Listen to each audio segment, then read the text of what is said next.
For the Pledge of Allegiance. I pledge allegiance to the flag of the United States of America and to the republic for which it stands, one nation under God, indivisible, with liberty and justice for all. Good evening and welcome to Pekin Community High School for a regularly scheduled Board of Education meeting. Start with the call of order. Mr. White, would you please call the roll? Allison Greeny. Here. Vera. Here. Holheimer. Here. Howard. Here. Huey. Here. Wrigley. Here. Hill. Here. The entire board is here, so we do have a quorum, and I think the whole board just got a phone call from the high school. Yeah, that was a one call going out, yeah. My phone just rang as well. I thought it was perfect timing. Here. Decline. All right, I think everybody's got the call now. So What's it say? Do we know what it says? Probably that no technology is working. Probably Dragonfly too. Probably a ransom to me. Right. All right, we'll start with the first order of business, the approval of minutes, that being the LMRC meeting of February 2nd, the regular board meeting of March 27th, first closed session of March 27th, and the second closed session of March 7th. Be looking for a motion to approve the minutes. Motion by Mrs. Hoheimer, second by Mr. Huey. Any corrections or additions to the minutes? Mr. White, would you please call the roll? Holheimer. Aye. Huey. Aye. Allison Greeny. Aye. Vera. Aye. Howard. Aye. Wrigley. Aye. Hill. Aye, motion carries, minutes are approved. Item number 3, communications and public comments, starting with board applause. Mr. Howard, we'll start down with you. Thank you, Mr. President. I'd like to direct my board applause tonight to the girls soccer team who won their invitational over the weekend. And I'd like to add that by any possible standard, what Coach Sandoval has done with that program in a decade has been nothing short of miraculous. They bring civic pride to themselves and to our community. Thank you. Thank you, Mr. Howard. Mr. Huey? Well, I have a bunch of them. You're just going to have to bear with me here. The first one, there's the 14th annual CAC Peoria Area Juried High School Art Exhibition. A big title, but an important one. And we have many students who have submitted and been accepted, but there were 2 students who had outstanding recognition, and that is outstanding, that their recognition was outstanding achievement. The first one was Jalen Anderson with an acrylic painting and Danielle Dingerson with colored pencil. And speaking of art exhibits, there's a great exhibit of PCHS art students' watercolors down at CJ's restaurant. So I'm not putting an advertisement out for CJ's, but it's worth going in to see. I thought they were particularly well done there. And then moving to CTE department, Mr. Dice's all tech students received 2nd overall in the Mid-Illini Automotive Competition, and were led by first place finishes by Jacob Eubank, who got first place in component ID, and then Hunter Duncan and Nicholas Maurer, first place in engine assembly. And then, since she is sitting in the room here, I think it's important to note that Mrs. Smith's students have completed over 400 plaques for the State Skills USA competition.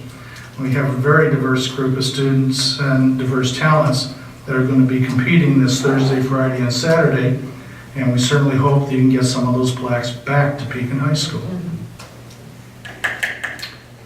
Thank you very much, Mr. Huey. Mrs. Hoheimer? I'd like to just send out a great job to Mrs. Cassidy in the culinary arts. Not only are they learning to cook and serve food, but she's also teaching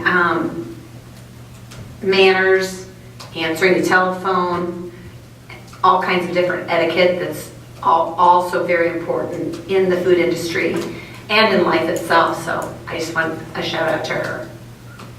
Thank you very much. Mr. Wrigley? I want to direct my board applause towards Jason Stefan and our technology team. We're currently going through some technology struggles at the moment. It's kind of the nature of the beast nowadays, but he's constantly working to keep our systems up and running, as well as other people who support him. So I'd like to convey my appreciation towards him and his efforts.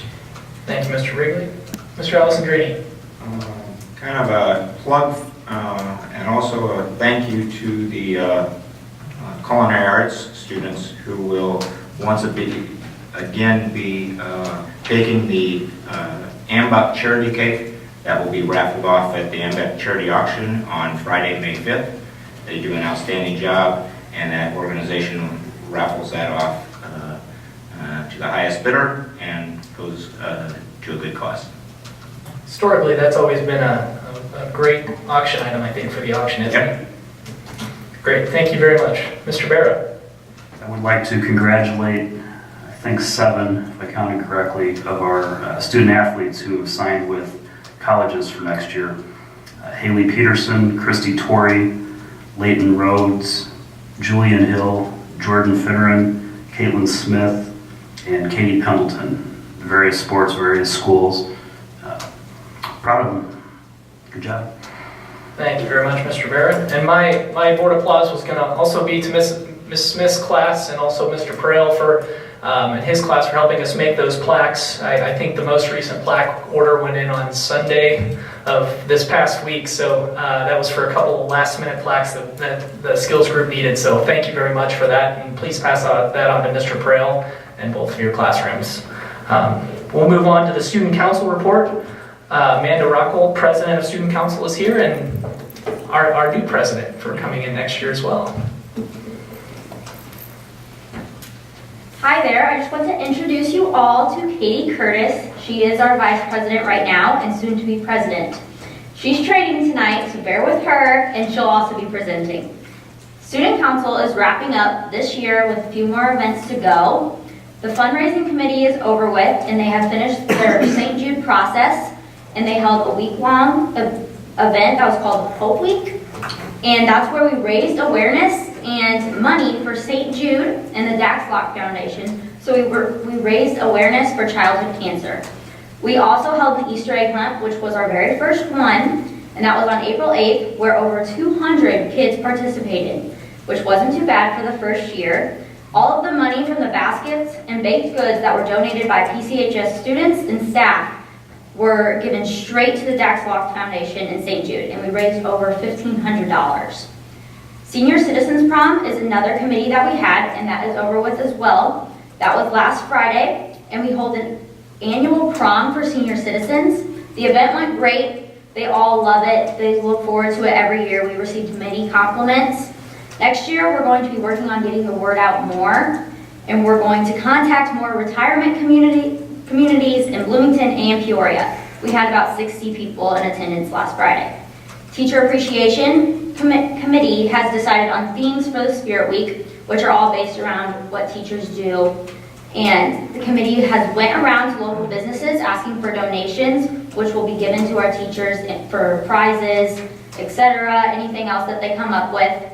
They have decided on treats and gifts that they will be giving to the teachers, and they have also been superlatives that were created to nominate teachers for, such as Classic Clown, Best Dressed, etc. And Katie, you can talk about senior send-off. Our final committee still in progress is senior send-off. It's a picnic that we hold for seniors. It's going to be held on May 12th during the seniors' 5th hour. It's going to be at the top of the hill out in front of the canopy.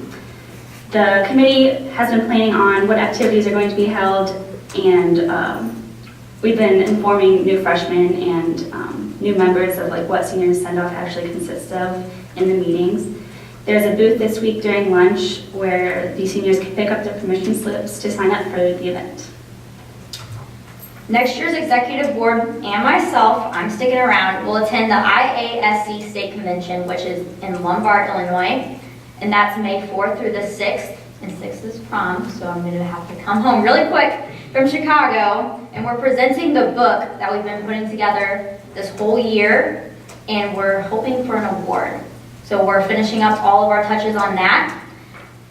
And since this is my very last meeting, I just want to say thank you to each and every one of you for doing everything that you do for our school and for myself. It's very bittersweet for me, but I know that it's going to be put in good hands for the position of president. Thank you very much, Amanda. We're going to miss having you present at our board meetings, but Katie, we look forward to seeing you here in May. Thank you. Next item on the agenda under section 3 is public comments. At this time, if anybody wishes to address the board on a non-agenda item, they may do so at this time.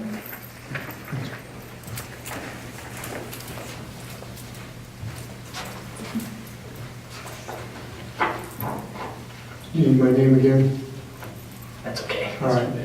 Well, I think it was in February, you had a prepared statement that was read by Mrs. Owens, and I wanted to respond to that in like manner with a little note, and I'm just going to hand them out.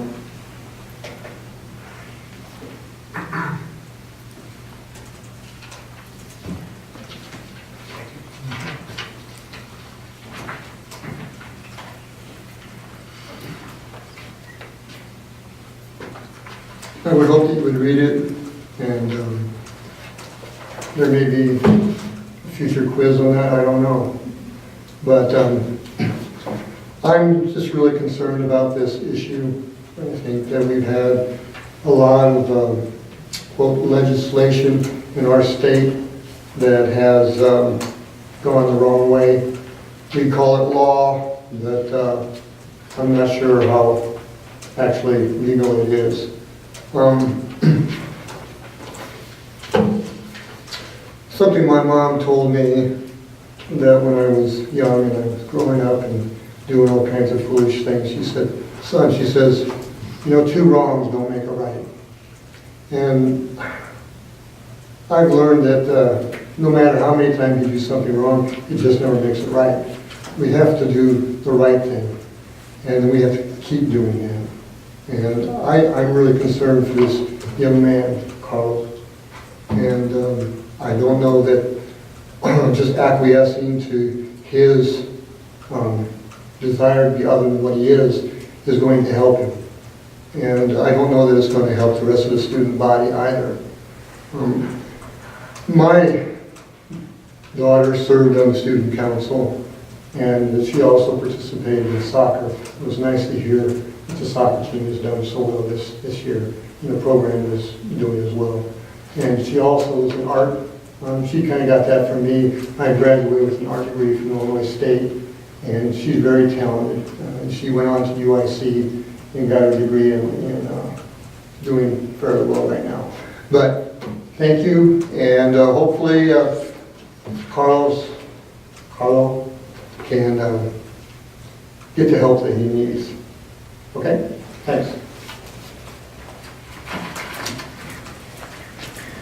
Moving on to item number 4 on the agenda, approval of monthly claims.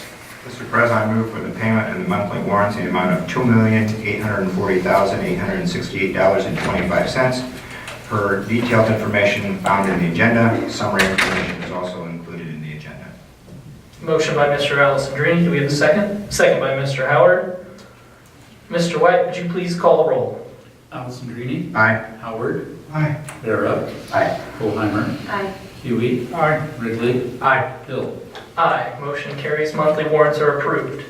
Next item of business will be new business, board reorganization, and that is the canvassing of, the first item will be canvass of precinct returns, found on page 125, and the recommendation is board approval to make the canvass of precincts, make the canvass of precinct returns for the April 4th, 2017 consolidated election as presented, a matter of public record. So moved.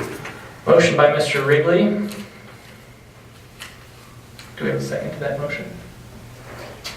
Second. Second by Mrs. Hoheimer. Any questions or comments? Mr. White, would you please call the roll? Wrigley. Aye. Holheimer. Aye. Alessandrini. Aye. Vera. Aye. Howard. Aye. Huey. Aye. Hill. Aye, motion carries. Next item of business will be the oath of office. Mr. Wrigley will be giving the oath of office. All the board members that are being reseated, would you please stand at the podium and we'll do our oath of office.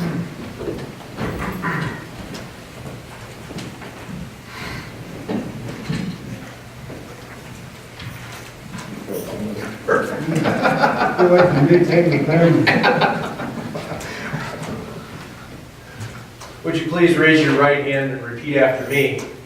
I state your name, do solemnly swear I swear to do solemnly swear that I will faithfully discharge that I will faithfully discharge the duties of the office the duties of the office of member of the Board of Education as a member of the Board of Education of Pekin Community High School, District 303 of Pekin Community High School, District 303 of Tazewell County, Illinois, of Tazewell County, Illinois, in accordance with the Constitution of the United States, in accordance with the Constitution of the United States, the Constitution of the State of Illinois, the Constitution of the State of Illinois, and the laws of the State of Illinois to the best of my ability. and the laws of the State of Illinois to the best of my ability.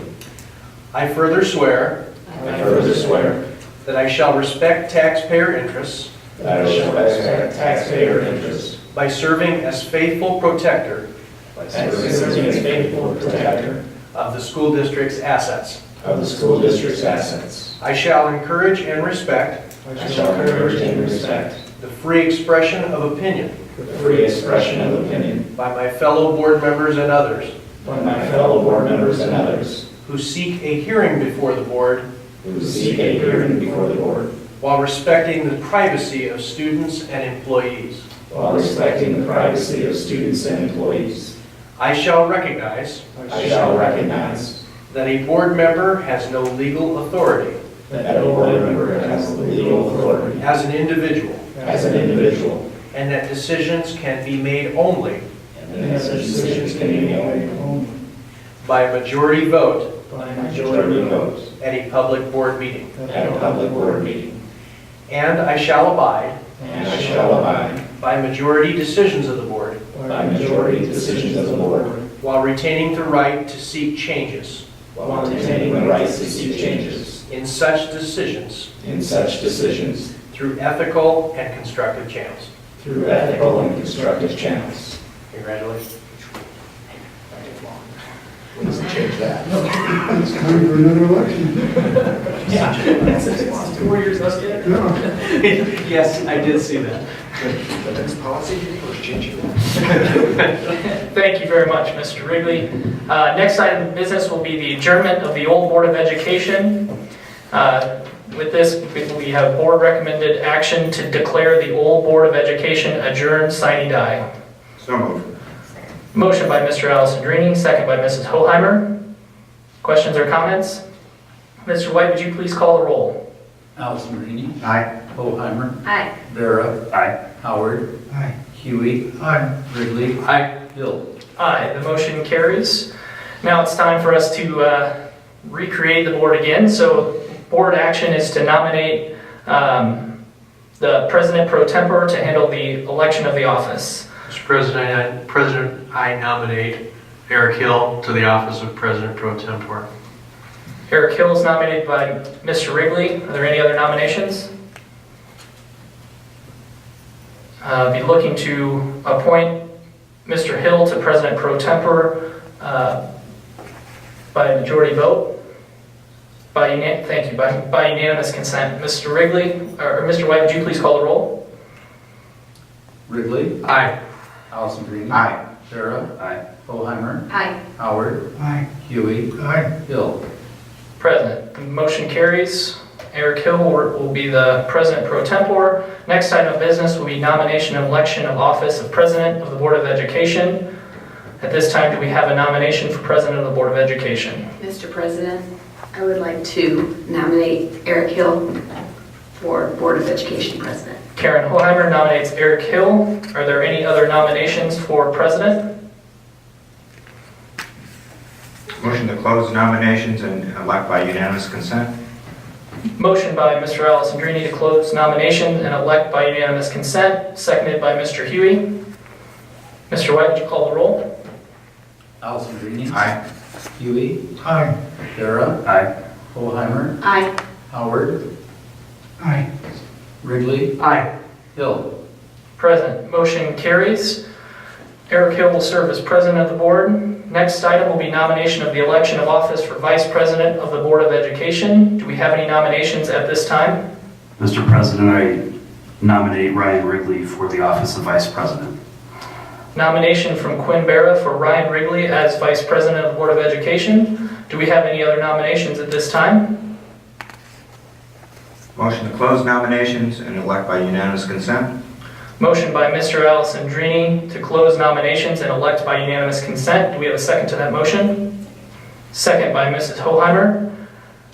Mr. White, would you please call the roll? Alessandrini, Aye. Holheimer, Aye. Vera, Aye. Howard, Present. Huey, Aye. Wrigley, Present. Hill. Aye. Motion carries. Mr. Wrigley will hold the office of vice president.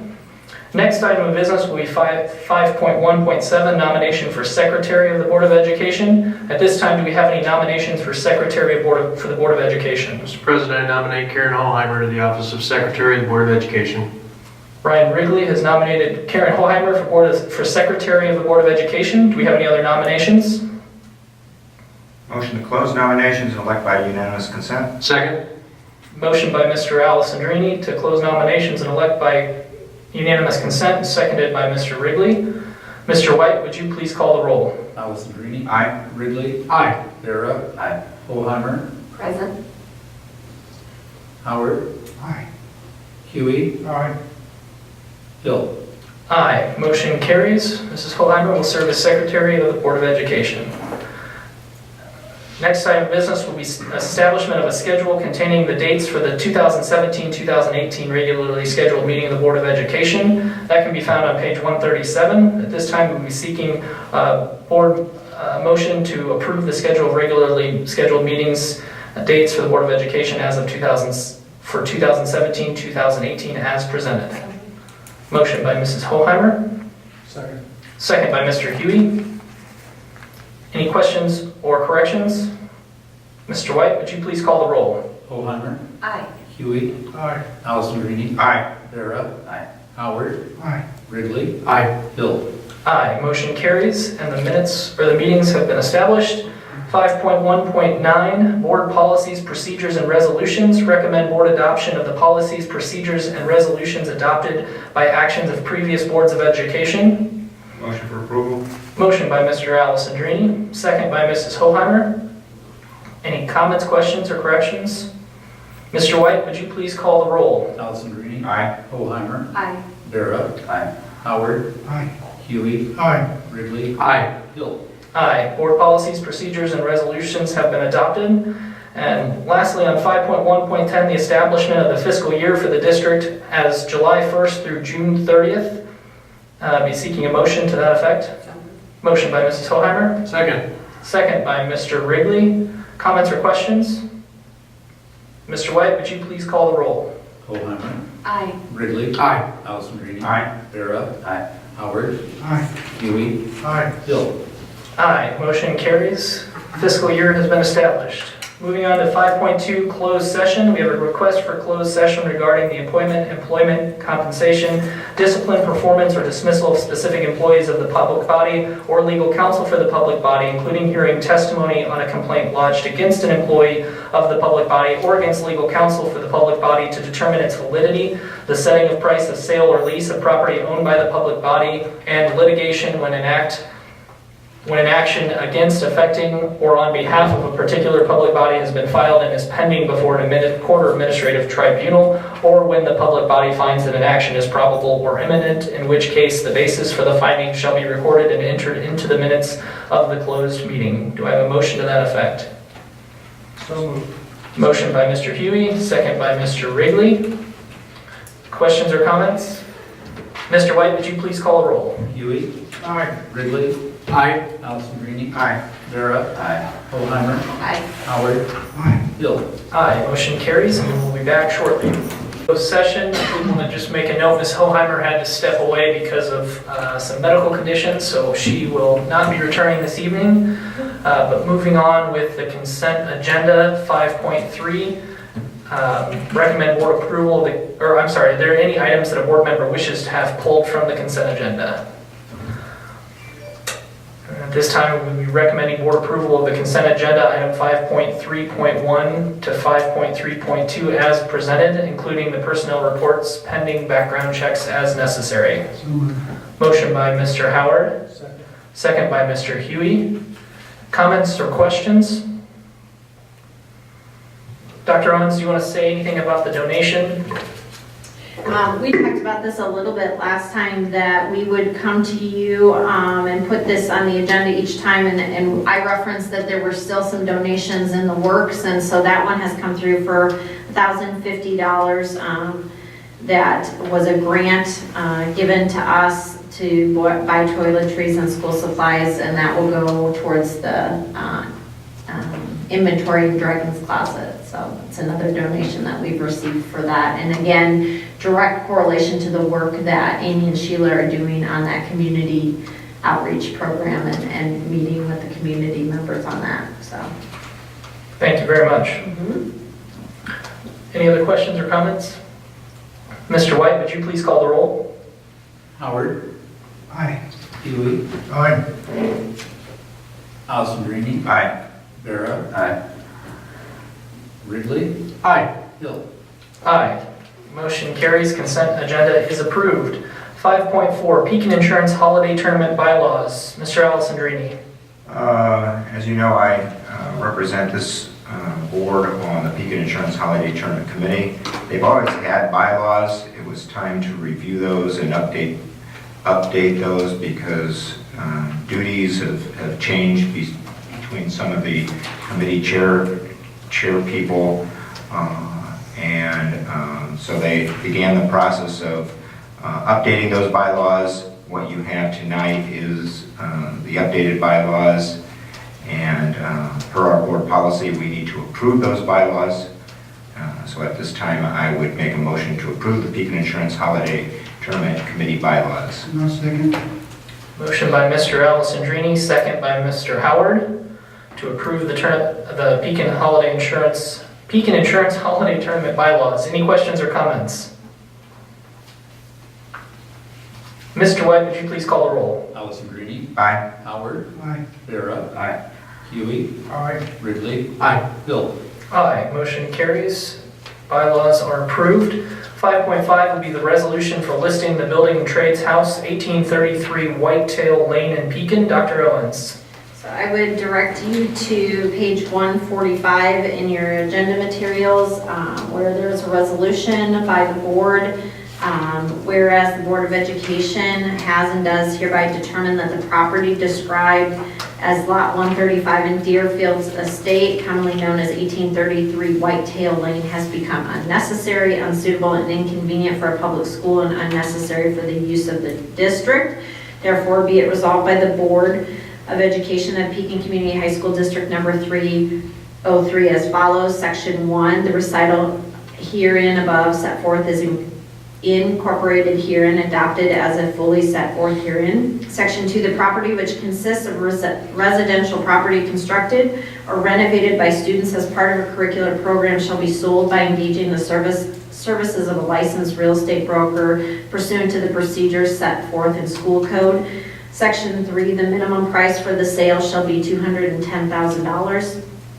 Section 4, the superintendent is hereby authorized and directed to engage the services of a real estate broker to effectuate the sale of the property in accordance with school code.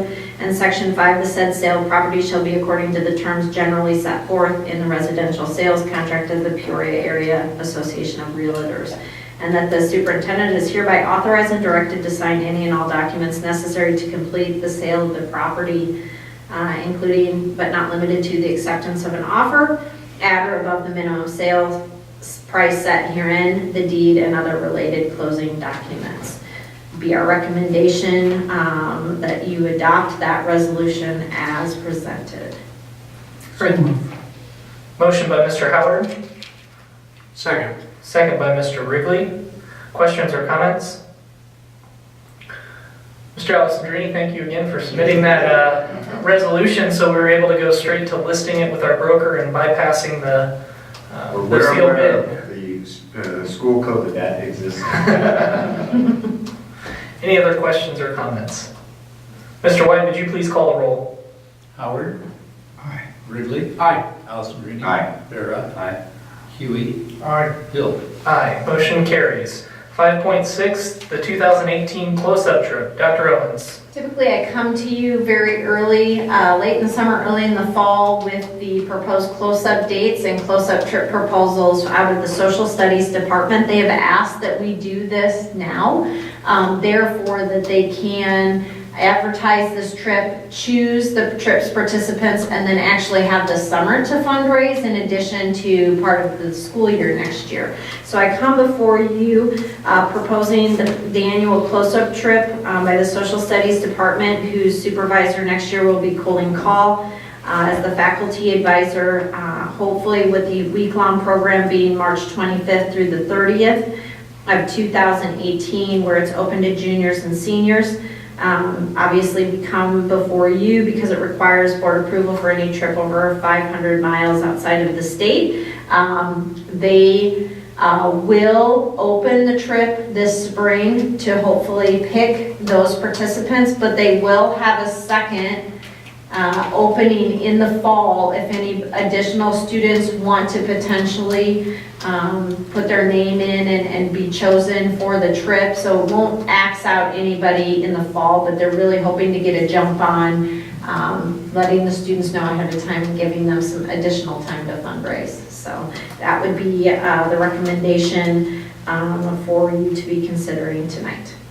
You heard the recommendation from the administration. Do we have a motion? So moved. Second. Motion by Mr. Barra, second by Mr. Alessandrini. Questions or comments about the close-up trip? Mr. White, would you call the roll? Vera. Aye. Alessandrini. Aye. Howard. Aye. Huey. Aye. Ridley. Aye. Hill. Aye, motion carries. Close-up trip is approved. The 2016-2017 Mid-Illini Conference Academic Awards. Dr. Owens. So it's always exciting to brag about students here at Pekin High. On page 147, you have a list of 63 students who are being acknowledged by the Mid-Illini Conference with their academic awards because they have maintained a cumulative grade point average of 3.0 or higher and earned at least one varsity letter. You'll notice most of those 63 students that are listed are in multiple sports. So the recommendation is to make these names on this list a matter of record as presented. Motion for approval? Motion by Mr. Alessandrini, Second. second by Mr. Wrigley. Comments or questions? Mr. White, would you please call the roll? Alessandrini. Aye. Ridley. Aye. Vera. Aye. Howard. Aye. Huey. Aye. Hill. Aye, motion carries. 5.8, staff and student workers for summer 2017 employment. Ms. Schaefer. I typically come to you this month to discuss what we would like to do for the summer, and so listed under 5.8 are the individuals that we would like to work this summer.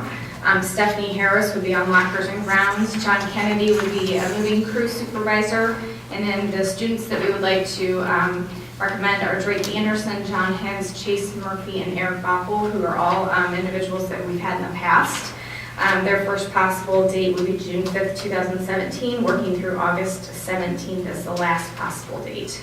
So the recommendation would be to seek board approval to employ summer 2017 staff and student workers for the dates and at the hourly wage rates as indicated.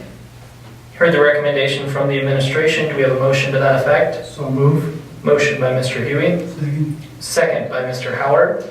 Questions or comments? I think we've seen some of these students back for 2 and 3 years now, correct? Yes, got a good crew. Excellent. Any other questions or comments? Mr. White, would you call the roll, please? Huey. Aye. Howard. Aye. Alessandrini. Aye. Vera. Aye. Ridley. Aye. Hill. Aye, motion carries. 5.9, renewal of contract with healthcare consultant, Ms. Schaefer. Our previous contract with J.L. Hubbard Insurance expired. We were under a 2-year contract, and so it was time to renew that contract. They did present us with the same contract with the same fee for another additional 2 years. So the recommendation would be board approval to renew the district's contract with J.L. Hubbard Insurance and Bonds for 2 years as our healthcare consultant effective June 1, 2017 at an annual fee of $21,000 as presented. Motion for approval. Motion by Mr. Wrigley, Second. second by Mr. Vera. Questions or comments? Mr. White, would you please call the roll? Ridley. Aye. Vera. Aye. Allison Green. Aye. Howard. Aye. Huey. Aye. Hill. Aye, motion carries. Mrs. Schaefer, it looks like you're going to take over the rest of the meeting. So let's go on to renewal of the contract with third-party administrators for health insurance. Also this time of year, when we come before you to renew our contract, which is effective June 1 for our third-party administrator for healthcare, we did ask this year that J.L. Hubbard put our contract out kind of for a controlled bid just to see what else was out there in terms of coverage and fixed costs and things.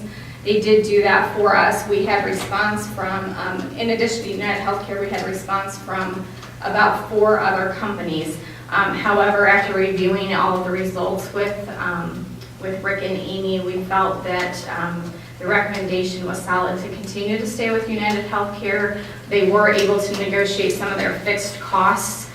So if you look on the supporting materials, you'll see this year for fixed costs, we had what we're currently paying is the $90.55 per employee for a specific rate that we use. And then we had an aggregate rate of $12.09 and then an administration fee of $33.04. This year, that single or employee rate went to $99.51. They dropped the administration fee to $28.83 for us.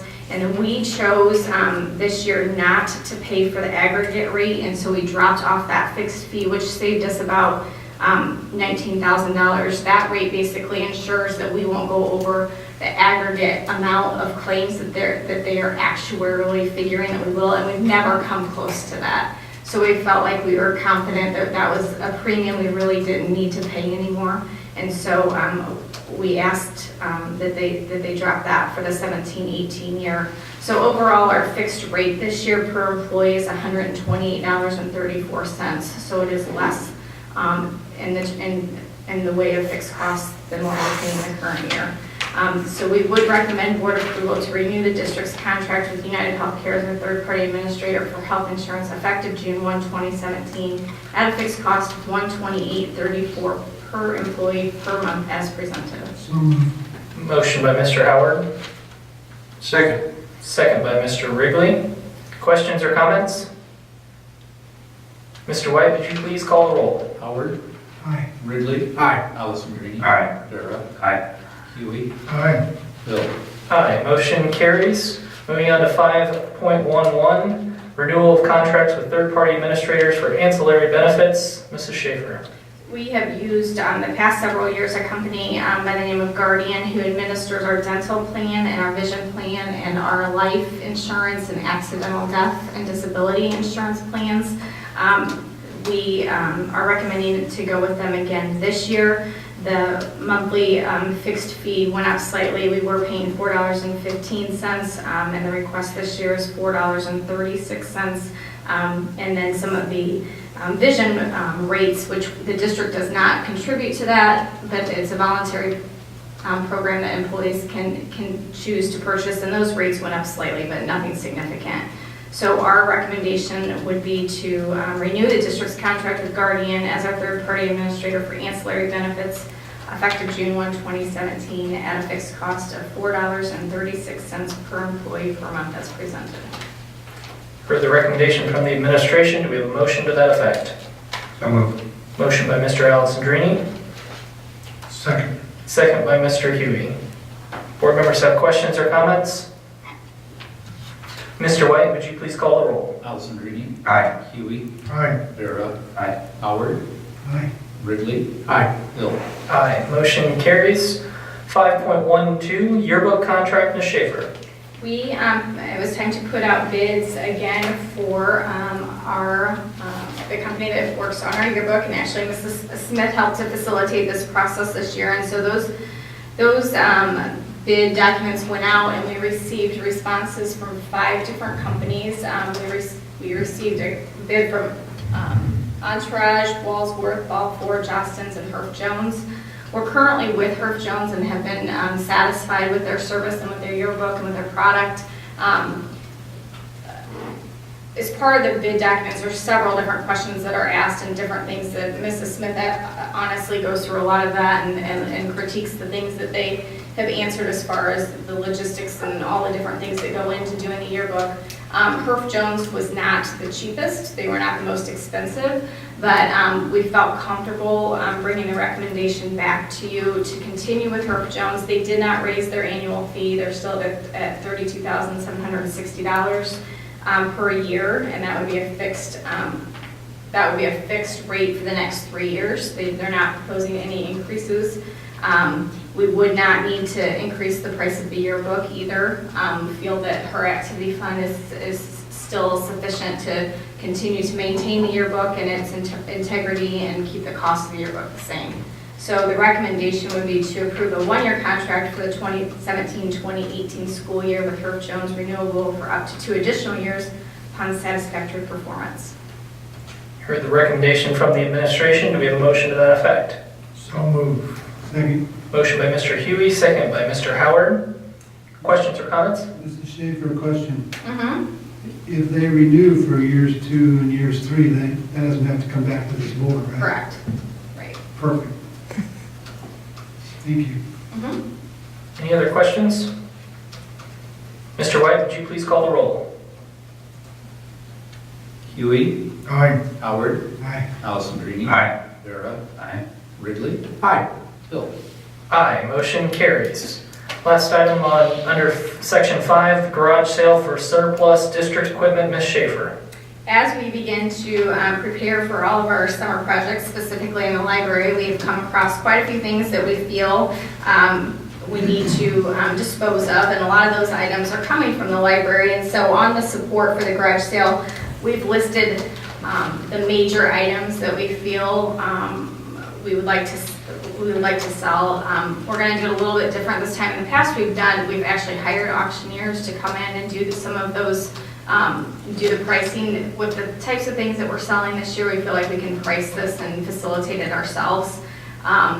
A lot of it's just old lockers, shelving, chairs, things that you can see there on that list. And so we'd like to hold that sale on May 20th to try to get rid of a lot of those items before we start the library construction, so that we're not moving things back and forth several times. So the recommendation tonight would be to seek board approval to sell the miscellaneous district equipment no longer needed as listed in the agenda support materials at a garage sale scheduled for May 20th, 2017.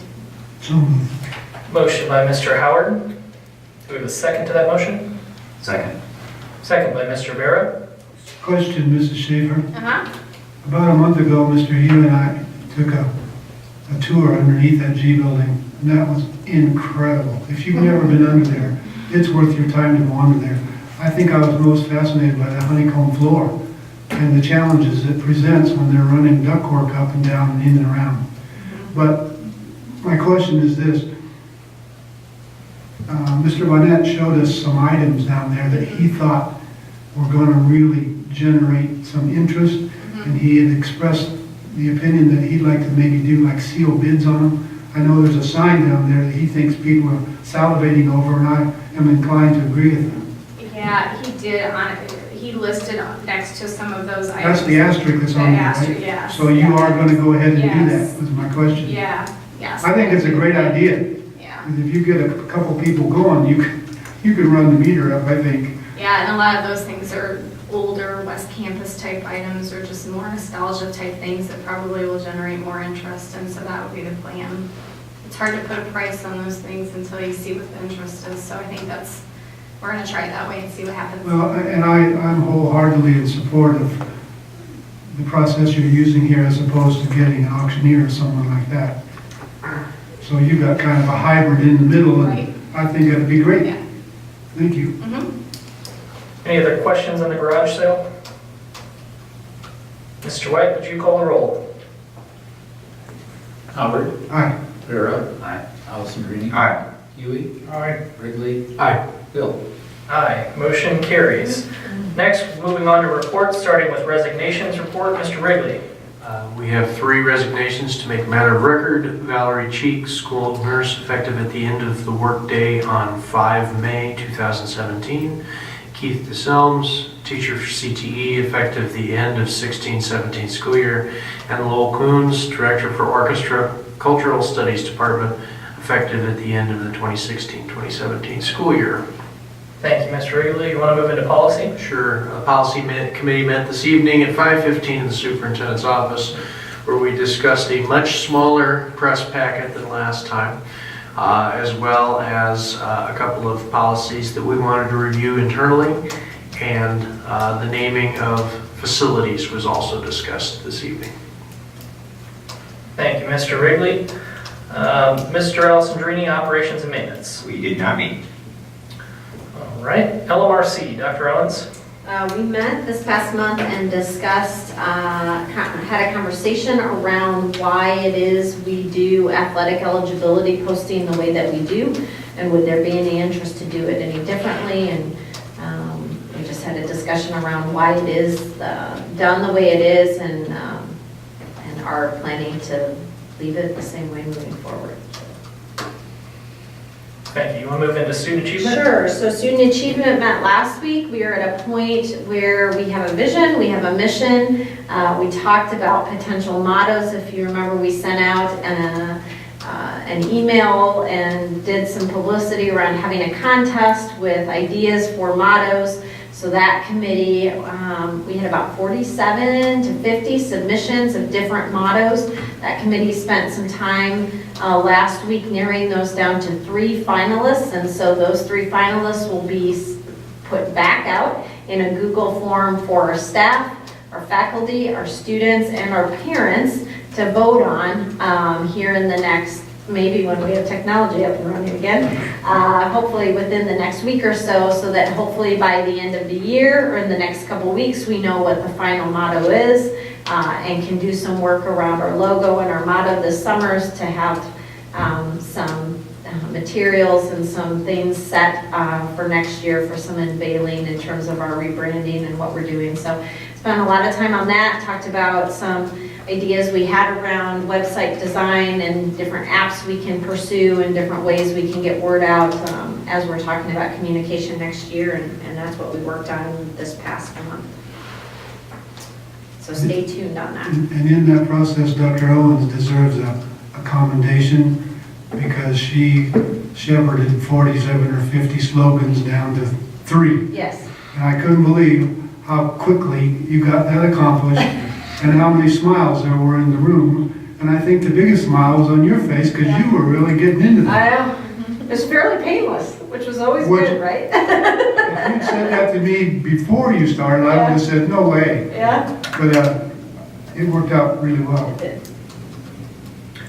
Thank you very much. You want to move into FOIA? We had no FOIA requests. No FOIA requests. All right, last one, superintendent's report. Okay, so some things to fill you in about so that we're all up to speed. A couple things to talk about. I have informed you via email that we have received a proposal from the city for the cost of our buses moving into next year. That proposal at face value was decent, but when we took and spent some time with parts of the proposal from the city, some of our expenses would largely go up. At the same time, 108 had their side of their proposal went up by about $600,000. Our proposal, the face value of the proposal was a little bit less actually from this year into last year. It's a 2-year proposal with costs frozen for 2 years. The issue is though that the charter costs, so individual charters, which obviously we use for any field trip, local trips that we have for our life skill students who go to a grocery store during the period and come back to class, athletic events obviously that are close, that are, to Washington High School and back, those kind of things. Our minimum trip charge moving into, or what, this year, our minimum trip charge for trips like that was $46 plus the cost of a driver, right? What was $1 per mile? $1 per mile, but the minimum, I Like think, Pekin was was around $50. right around $45, $50. Their proposal is that the minimum trip charge is $125 plus at least an hour cost of the driver at $19 or $20 an hour on the weekday, $30 on the weekend. So that brings a minimum trip price to pretty close to $145. So when Carla spent a lot of time on literally every field trip and every trip we took that would coordinate with, and the costs from last year to this year with the proposal went up 45%. So this comes at a time where we're meeting with department chairs and have asked department chairs to cut their budgets by 10%. And obviously department chairs meet with Carla and Melissa to talk about what's in their department budget.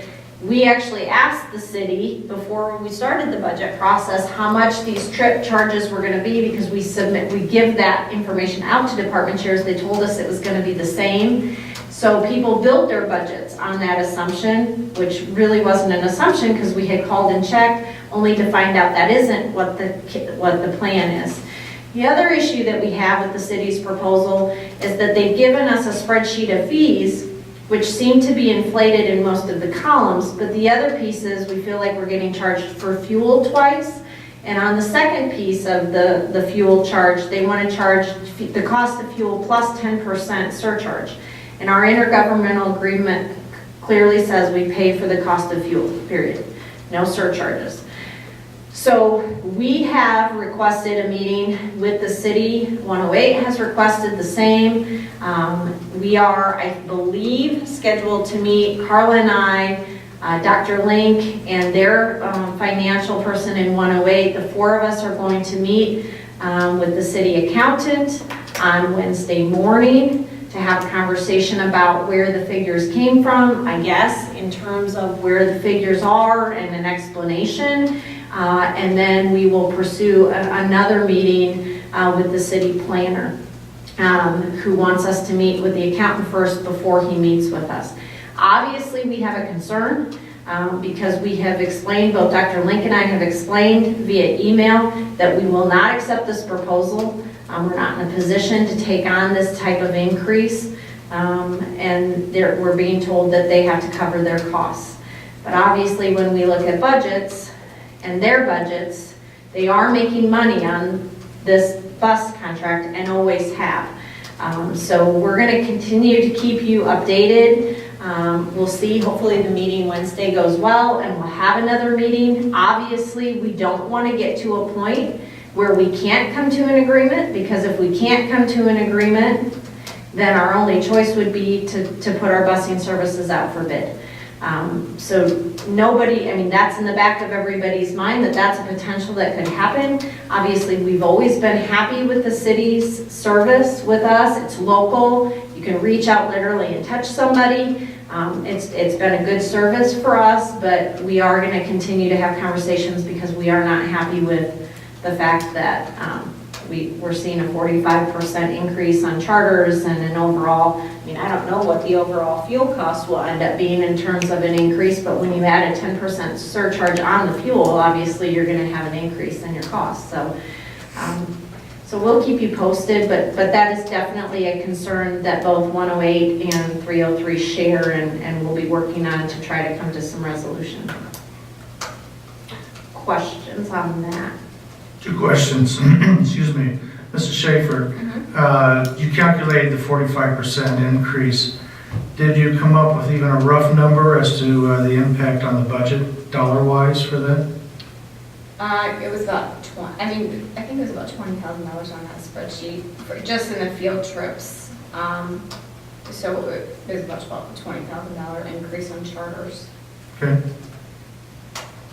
Also, you know, when you brought up the point of going out for bid and so on, could that even be split up to where you maintain the normal student transportation with them and look at charter for field trips? And now, does that include athletic transportation and so on?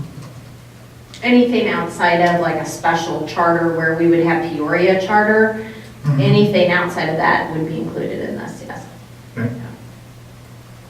But I would suggest you consider splitting that, or look at the feasibility of splitting student transportation, daily transportation versus charter. The hard part about that, Steve, is everything that we do in terms of some of our curricular things right now are considered a charter. So even our life skills students loading up on a bus and going to Aldi's for the hour and coming back, that's what we would consider a charter. So some of that we'd have to, I mean, I'm not against necessarily like for athletic events or larger field trips, but all of those, that's the issue, is that all of those things are considered a charter. So that it's a little bit hard to just decipher between the two sometimes, so. Informally, have we called any busing companies just to see if there would be an interest to bid? So we, you know. We've not done that at this point yet. Because I mean, obviously it's May and. Right. And if there's no agreement, we're under a quick timeline. Right. It may be worth just a couple quick calls to see if there is a interest. It's feasible and interest. I would absolutely agree with Mr. Allison Greening. Just with the timing of all this, we have to know where we're at in the event that we can't come to an agreement. Yeah. And it may be in our best interest as well to have an actual formal bid, because we could know exactly what the market is charging for busing services. And that may be to our benefit with the city as well, to know what it would cost to have a private contractor do that. So I would almost like to see next month a request to go out for bid for that, regardless of whether we come to it. Hopefully, we would come to an agreement with the city, but I'd like to see. We already have an agreement. Correct. We have an agreement. It's whether we would choose to break that agreement. Correct. Or they choose to break that agreement. And I agree, but I think we're kind of a little late to do that. It's going to take, you know, a great deal of work to come up with bid specs and those type of things. And I mean, you may call a busing company and they may just say, for next school year, they may just say, there's no way. I mean, they just may, they may be in that. Because you're talking about a busing company that's going to have to, you know, relocate buses and those type of things and get a, you know, that type of thing. They may say, you know, there's no way, you may have to bite the bullet for a They may, year. but some companies too, I mean, when this is their business, they may Right. jump at the chance too Right. to be able to do that, so. How much longer is the agreement with the city? The agreement was from 2012 to 2008 to 2012, is that, I just read it, I got it right here, hold on. It was signed in 2012 and went through. There is no term date, really. I mean, it's, there's a there's termination clause, but we review the costs annually. Yeah. I think it was originally a 4-year contract or a 3-year contract and then just renewable It year just- to year Originally, they had to roll. Yeah. Is there cancellation language? Yeah. 60 days. Mrs. Schaefer, I've seen media articles lately that say fuel prices are on the increase right now. Does this contract allow for fuel increases, or does it raise the costs? The current intergovernmental agreement states that we pay the actual cost of fuel. So whatever the cost of fuel is what we are paying currently to the city. What they're proposing is we pay the actual cost of fuel Plus plus 10%. 10%. So if it goes up, We pay it in. higher price plus 10% more. Right. So it'll compound itself. I don't remember the figure exactly, but do we know off the top of our head exactly what the city made on this contract last year? I had those figures and I don't have them with me at the moment. We looked at their budget from Sorry to put you From on the what I spot. understand, 2015. yeah, I mean, I think the budget that was online was old. I think, but from what I understand is that it was always like a $200,000 profit margin is what the target was. That was always my understanding For our district. overall. Overall, Their For budget. both districts. Right, and that's part of the frustrating piece too. I mean, obviously, there's been some change in hands, but we had this conversation last year because their fiscal year and our fiscal year don't align. They're obviously approving a budget prior to us having the opportunity to even have a conversation about these costs, so it kind of ties our hands because they're already factoring in what they want their budget to look like and assuming they're just gonna pass that on to us and we're gonna be okay with that. So we had a conversation last year, like we need to meet in January and be talking about this so that you're prepared for your budget. We can go into it in good faith knowing that we've agreed, you know, that we're tentatively okay with the increases you want to propose to the council and we'll be okay with proposing that to our board. Obviously, this year with change in hands, I think those things, it didn't happen. So it's just a frustrating process too, I think, because our fiscal years don't align, and so things are getting done at the city level before we even really have an opportunity.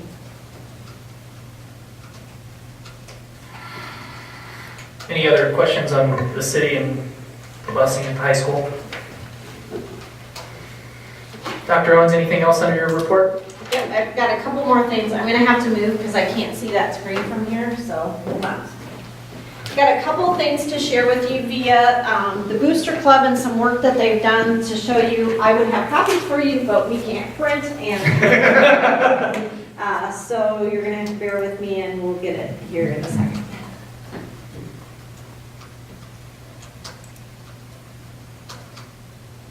Maybe.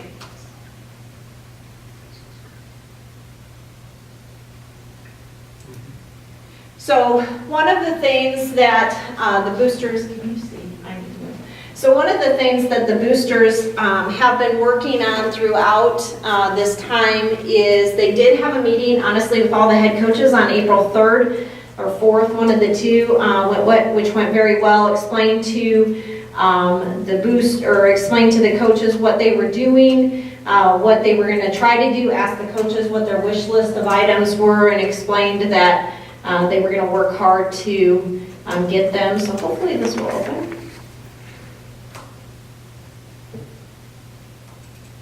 Circling. Call Gibbs. I know. I love him. You know Jethro.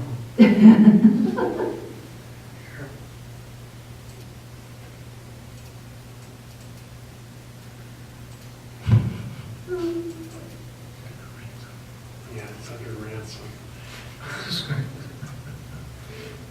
You want to give us an update on technology while you're working on that? So,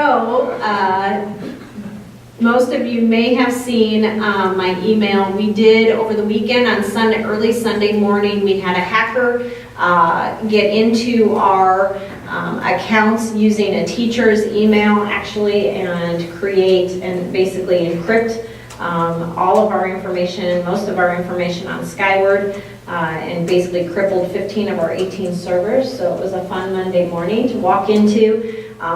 They have demanded $37,000 to be paid to decrypt that information. So right now Jason is working on trying to figure out a way to decrypt it, which that's not easy to do. He's contacted some people and not having very much success. If he can't figure out a way to decrypt it, then he has to, Eric, this is probably all like your conversation, but I'm going to try to recreate it as much as I can understand. I even went face to face to talk to him to try to get it. But if not, we do have backup servers. All of our information has been backed up. That was not affected. So he will have to then basically bypass what we're doing and rebuild our servers from backup. So he was going to take a break, go home and eat, come back tonight and work on it. We explained to staff via email that potentially we will not have access to those things tomorrow, potentially 1 to 2 days. We're hoping that by the end of tomorrow, Skyward, our domains are set back up, Skyward's back up. Carla's very excited because Skyward Finance was not affected, so she's happy. She might be the only one happy about that.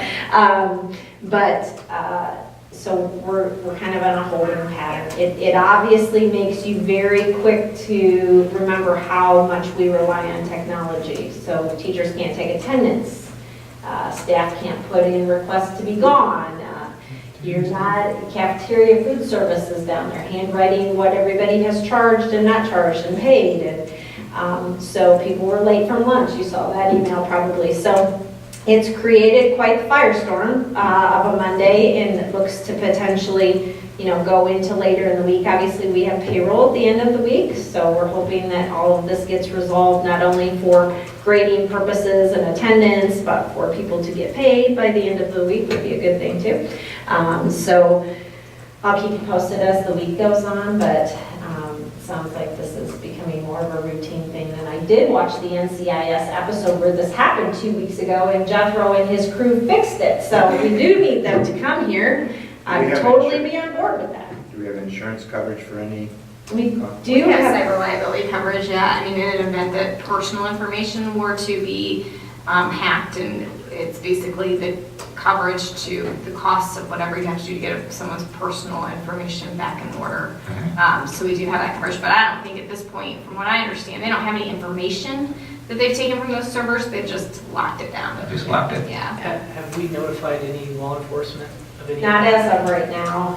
That was one of the questions I had for him today is, do we have to contact someone at the FCC? I mean, I don't know what the protocol is, but we need to kind of look into it. I think his first in order is trying to get us back up and running. But yeah, I think that we need to make sure that we contact proper channels. And we're fairly confident that no information was sucked out, just blocked off. Yeah, I asked that question specifically. So do they have access to the information, or are they just holding the information hostage? And from my understanding, it's encrypted even here. I mean, they didn't take it anywhere. It's just encrypted. They put basically a lockdown on it. So they don't have access to, because obviously all our employee and payroll and everything's linked into that. But my understanding is they don't have access to the actual information. They're just holding it for ransom that we can't access it. So. Okay, so my booster information is not going to come through. So what I will do is I will forward you the information, but what the information entails are 2 separate documents.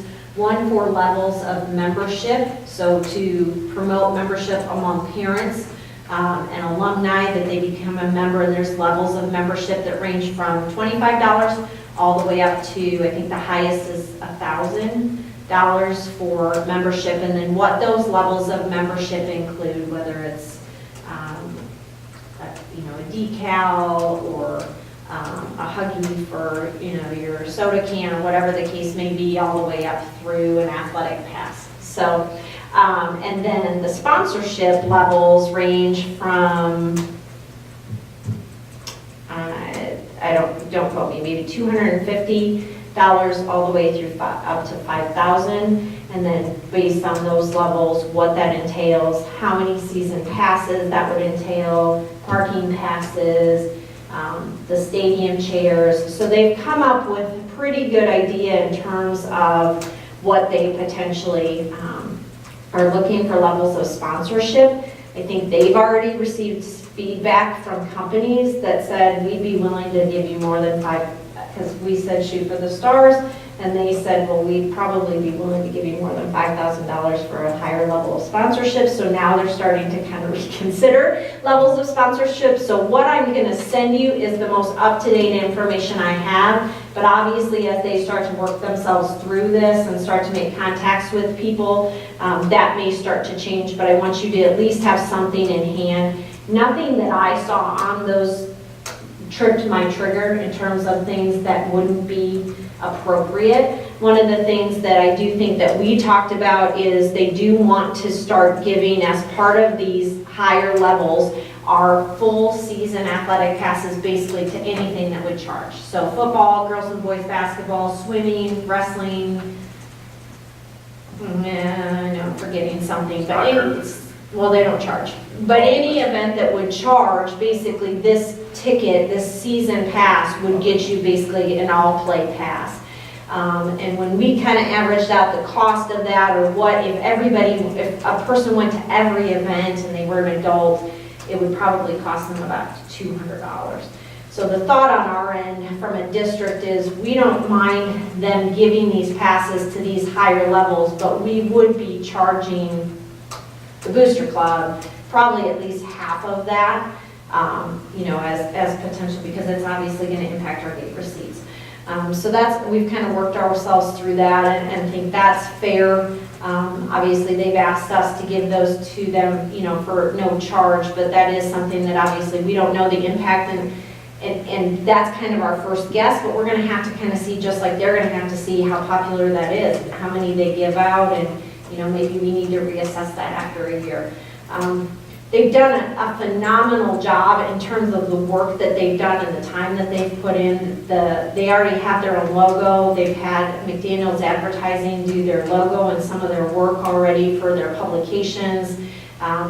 You'll see on the membership forms, they've got a membership and a sponsorship form already worked out, except for the thank you by the superintendent's just a bunch of mumbo jumbo because I haven't written it yet, but it'll get there. But they've really done a lot of work and met with the coaches, and I think their next step then, later in the spring, which is 2 more weeks probably, they're going to try to meet with parents or schedule a meeting with other parents to start promoting that and potentially start peddling those memberships. So I'll send you that documentation since I can't seem to pull it up so that you have it. So it's exciting, but they're just trying to get themselves off the ground. So I have one more thing I wanted to cover.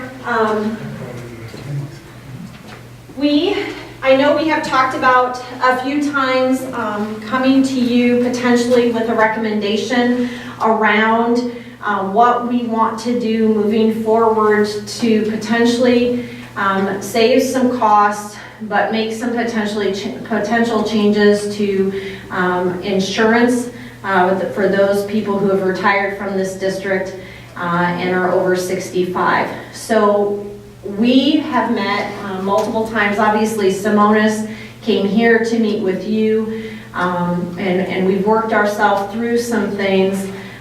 So what I want to share with you tonight is kind of where we're coming from and where we think right now, obviously subject to change because we live in the state of Illinois and everything is subject to change. We explained to our department chairs that we wanted them to drop their budgets by 10%. We've also shared with all of you, as well as our staff, that it is our intention to take a very hard look at our staffing pattern for next year. And when teachers resign, unless there is an absolute need for them to be replaced, at this point, it is not our thought to replace them. So as of right now, we know for a fact that we have a math teacher that we are not replacing, a science teacher we are not replacing, a CTE teacher we are not replacing, an orchestra 1-hour teacher that we're going to absorb via another teacher in the district potentially. We have a PE teacher we're not replacing. And obviously we have other departments that haven't been impacted yet, but the notice that has gone out from us to those departments is if you do have people who leave potentially over the summer, we potentially will not replace those depending on what that brings us to in terms of availability of classes and things like that. All of those things combined, remember that we were doing because we were still sitting at a potential deficit moving into next year of $1 million out of the ed fund. So our goal between the three of us, our goal is to try to erase the deficit, which is a pretty lofty goal, to be completely honest with you, probably unattainable. But we feel like we need to get pretty close to that, or we're going to have to start taking more drastic measures, and we've talked about that. All of the people combined not being hired back that I just noted, we're at a savings of about $340,000 moving into next year. The issue comes in, obviously, that's not $1 million. We also have already absorbed an assistant principal position. That was already in the figures from before, so that doesn't count. So the other piece of this, and you're probably starting to see more and hear more about this, is we still have yet to get, for this year, any mandated categorical payments. So anything we're owed by the state for transportation, anything we're owed from the state for special ed, we have not received. We've received one payment in the fall, and that was from last year's year. We have yet to receive any of the 4 payments for this year. Rumor is, potentially within the next week or 2, we may get 1 payment. And it's going to be May. They said to me, or to the superintendents last week, you may get another partial payment, but don't count on it. So out of 4 potential payments this year, we may get 1 to 1.5. If that's what happens, that's running close to $700,000 that the state owes us this year that we're not getting. So the point in all of that is that we want you guys to understand that we're coming to you because we feel like we're doing what we can to make a difference, and we're making cuts within our own staff in terms of not hiring. But we are getting to a point where, I mean, basically everything I just told you that we saved could be potentially washed out by the fact, and doubled by the fact that we're not going to get paid by the state. The problem is that could all change tomorrow, and all of a sudden we get 2 payments. And then we don't want you guys looking at us and saying, now wait a minute, you cried wolf again, and you told us it was going to look like this, and now it doesn't look like this, and you made decisions, or you came to us with decisions based on that. We're doing the best we can with the information that we have. That there's 2 schools of thought moving into May is that Illinois will not have a budget until 2019. That's one school of thought. There won't be one passed until the next governor is appointed or elected. Or we will have a budget and we'll pass a new school funding formula, and they'll pump a bunch of money in. I'm not sure where they're going to get that money, but that's another school of thought. So everybody's just wondering what's going to happen. Obviously, us too. So our recommendation to you, and it doesn't take or necessitate board action, because there is no board action or board anything in writing that has precipitated any of this. But what our thought is moving into this year, remember that we increased premiums to, what was the percentage? 75-25. It was an 80-20. We went to a 75-25. Our thought process would be that moving into next year, so January 1, 2018, is that number 1, we won't let any other retirees on the plan. So anyone moving into that 65 age, I mean, we'd be very clear too then with people walking out of here that you have insurance benefits through the age of 65, and then you need to. But the other piece is that we would make a recommendation at the time, probably September, October, that our recommendation would be to up those premiums closer to a 51-49. That's step 1. We're not really prepared to say what the next step should be because we don't know what's going to happen. We know right now things don't look good. But we also know by July 1 they could look great. So I think our recommendation to all of you is, number 1, to stop the plan for anyone else coming on. To know that our recommendation when it comes before you, probably a little bit earlier than October so people have time to plan so we can get word out, that we would be looking at a substantial change, what we consider substantial change from a 25 to a 49. That's fairly substantial. But then to move forward, we want to wait and see what that means for next year, because truly by doing it 51-49, we're not going to end up really probably saving maybe $40,000, I think, is all we're going to save by doing that. So I don't know if it's going to then necessitate more of a drastic measure after that, but we kind of really want to have that time to really figure out where we're at, and if some of the savings and all of the things that we've done up to this point really actually help. Insurance is always a flux in there, right? You just approve fixed costs, but obviously year to year based on the claim costs, that can be a swing if you have a good year or a bad year. So we could end up better than we think we are. But that's where we're at right now. That's where we feel like we don't want any surprises when we come to you in September. It isn't anything that necessitates board action on your part, but that's where we're at in terms of our thought process right now. Employees that are on that, will they have the option to go to TRS or some other program? Correct. Yes. Certified. Staff would. Yeah. Non-certified staff, do they have a program that they could go to? I mean, they have programs they can go to, but they don't have one through IMRF specifically. There's sponsored programs that IMRF sponsors for IMRF retirees. But certified staff do have the option to go back to TRS. If they lose coverage. So what we're suggesting though for January 1 is to continue the coverage as it looks today. It's just an increase in premiums. So would that qualify them for TRS or? They won't. I mean, that wouldn't be a conversation unless someone actually was dropped coverage. So TRS would not allow them to switch But they over. could pursue other options outside of TRS. Yeah, I mean, I think as Right, long as you right. have credible coverage and can prove that, you can switch. Yeah, you can switch. I mean, you can drop and go somewhere else.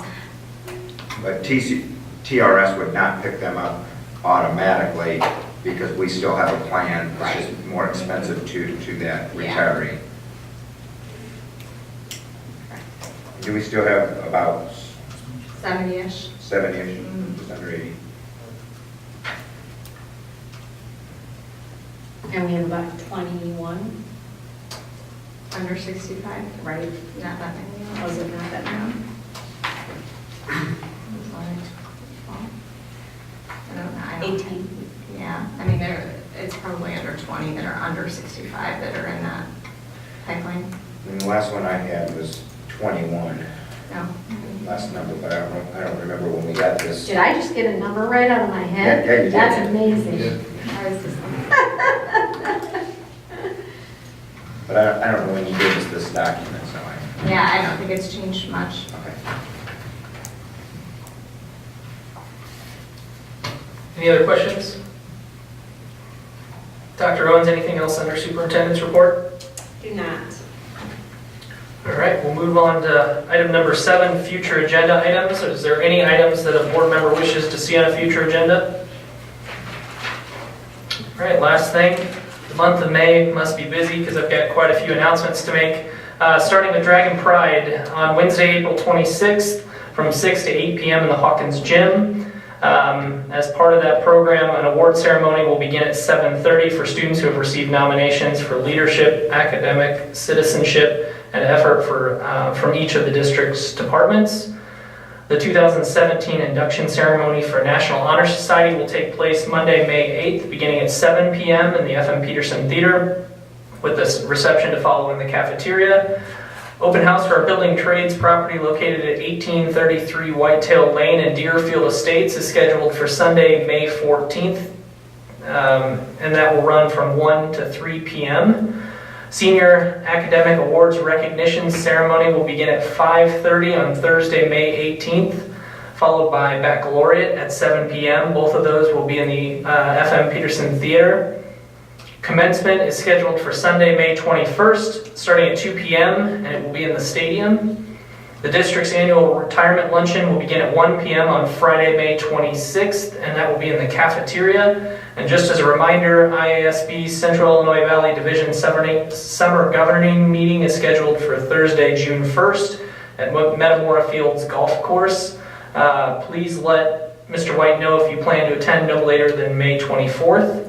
And finally, our next regularly scheduled meeting of the Board of Education is scheduled for Monday, May 22nd at 6:30 right here in this room. I know of no further business to come before the board, so we stand adjourned.